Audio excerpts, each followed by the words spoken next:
عبدالرحمن ابن سمرہ رضی اللہ تعالیٰ عنہ کابل کی جہاد اکر اور دا کابل نبیا دا پیخور پلار اٹک پورے تلی دی یو صحابی اٹک کے اسلامی نظام چلو لیو اور بیا دا غزے کے اغزان لیو قلعہ جوڑا کرے وا اور دا قلعہ نا باہر دا خپل قبیلی نومی لکلیو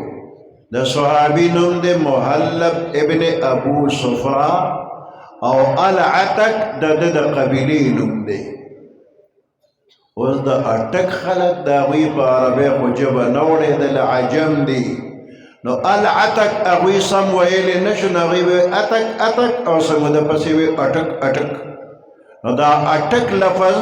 دا صحابی دا قبیلی دا نوم العتک نجوشو اوسنه قلعه دا اکبر باچا دا لاس دا خو دې نه مخکې دا قلعه د صحابي د لاس جوړه وه